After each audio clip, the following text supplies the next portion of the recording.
उन्हें कर के रूप में परिसंपत्ति के उचित बाजार मूल्य का 30% या अप्रकट आय का 30% और दंड के स्थान पर अतिरिक्त आयकर के रूप में 30% का भुगतान करना होगा। इससे अभियोजन से उन्मुक्ति होगी। श्रेणी ख के लिए परिसंपत्ति मूल्य 5 करोड़ तक करने का प्रस्ताव है।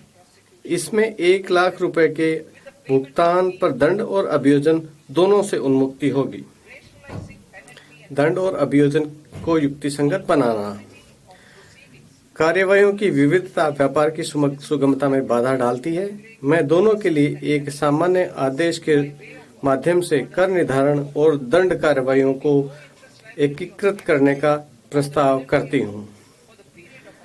अपील की प्रक्रिया के निष्कर्ष पर ध्यान दिए बिना प्रथम अपीलीय प्राधिकारी के सक्षम अपील की अवधि के लिए दंड राशि के संबंध में करदाता का कोई ब्याज देयता नहीं होगी। इससे अतिरिक्त पूर्व भुगतान की मात्रा 20% से कम करके 10% की जा रही है और इसकी गणना केवल मुख्य कर मांग पर होती रहेगी। मुकदमेबाजी को कम करने के लिए एक अतिरिक्त उपाय के रूप में मैं करदाता को संगत वर्ष के लिए लागू दर के अतिरिक्त 10% कर दर के साथ विवरणी को पुनर्निर्धारण कार्यवाहियों के पश्चात भी अद्यतन करने की अनुमति देने का प्रस्ताव करती हूँ। कर निर्धारण अधिकारी उसके बाद अपनी कार्यवाहियों में से इस अद्यतन विवरणी का उपयोग करेंगे। कर की सूचना देने वाले मामलों में दंड और अभियोजन से उन्मुक्ति हेतु एक फ्रेमवर्क पहले से मौजूद है। मैं उन्मुक्ति के इन फ्रेमवर्क को गलत सूचना देने के संबंध में लागू करने का प्रस्ताव करती हूँ। तथापि ऐसे मामलों में करदाता के देकर और ब्याज के अलावा अतिरिक्त आयकर के रूप में राशि के 100% का भुगतान करना अपेक्षित होगा।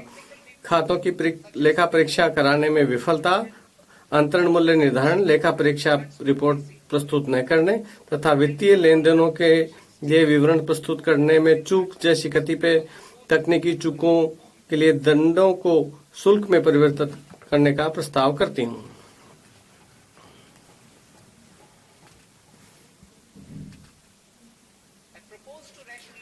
मैं कुछ गंभीर अपराधों की रोकथाम के संबंध में सावधानी पूर्वक संतुलन बनाते हुए आयकर अधिनियम के अंतर्गत अभियोजन ढांचे को युक्तिसंगत बनाने का प्रस्ताव करती हूँ।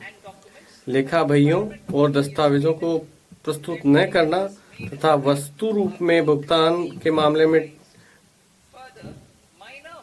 टीडीएस का भुगतान करने की अपराध नहीं होगी। इसके अतिरिक्त छोटे अपराधों के लिए केवल जुर्माना ही लगाया जाएगा। शेष अभियोजनों को अपराध की प्रमात्रा के अनुपात में श्रेणीबद्ध किया जाएगा। इनका परिणाम अधिकतम कारावास को कम करके 2 वर्ष करते हुए केवल साधारण कारावास होगा, जिसमें न्यायालयों को उन्हें जुर्माना में परिवर्तित करने की शक्तियां होगी। कोई दंड नहीं होगा। वर्तमान में 20 लाख रुपए से कम के सकल मूल्य वाली अचल विदेशी परिसंपत्तियों का गैर प्रकटीकरण करने पर फिलहाल कोई दंड नहीं है। मैं 1/10/2024 से भूतलक्षी प्रभाव से उनको अभियोजन से उन्मुक्ति का प्रस्ताव करती हूँ। सहकारिता अपने सदस्यों द्वारा जुटाए या उत्पादित दूध, तिलहन, फल अथवा सब्जियों की आपूर्ति में संलग्न प्राथमिक सहकारी समितियों के लिए कटौती पहले से ही अनुमत्य है।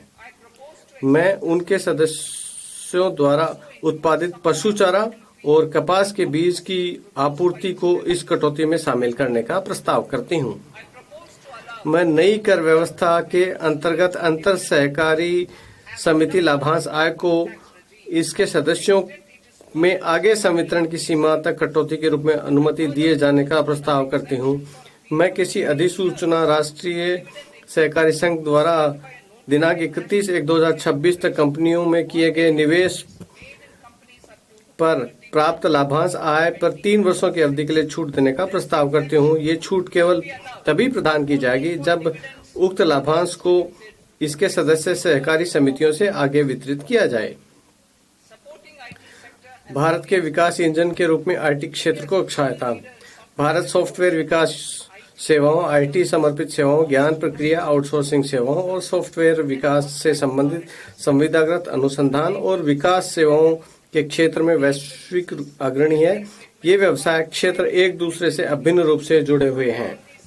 इन सभी सेवाओं को उन पर लागू 15.5% के एक समान सेफ हार्बर मार्जिन के साथ सूचना प्रौद्योगिकी सेवाओं की एक सकल श्रेणी के अंतर्गत सम्मिलित किए जाने का प्रस्ताव है। आईटी सेवाओं के लिए सेफ हार्बर प्राप्त करने के लिए सीमा को 300 करोड़ रुपए से पर्याप्त रूप से बढ़ाकर 2000 करोड़ रुपए किया जा रहा है। आईटी सेवाओं के लिए सेफ हार्बर का अनुमोदन एक स्वचालित नियम आधारित प्रक्रिया द्वारा किया जाएगा, जिससे आवेदनों की जांच करने और स्वीकार करने के लिए किसी कर अधिकारी की आवश्यकता नहीं होगी। एक बार किसी आईटी सेवा कंपनी द्वारा इसके लिए आवेदन करने पर कंपनी की इच्छानुसार इसी सेफ हार्बर को 5 वर्ष की अवधि के लिए जारी रखा जा सकता है। मैं अग्रिम मूल्य निर्धारण करार एपीए करने की इच्छुक आईटी सेवा कंपनियों के लिए आईटी सेवाओं हेतु एक पक्षीय एपीए प्रक्रिया को तेज करने का प्रस्ताव करती हूं, जिसे 2 वर्षों की अवधि के भीतर पूरा करने का प्रयास किया जाएगा। करदाता के अनुरोध पर 2 वर्ष की अवधि को आगे 6 महीने के लिए बढ़ाया जा सकता है। मैं एपीए में शामिल होने वाली कंपनी को उपलब्ध संशोधित विवरणी की सुविधा उसकी संबंध संस्थाओं को भी प्रदान किए जाने का प्रस्ताव करती हूँ।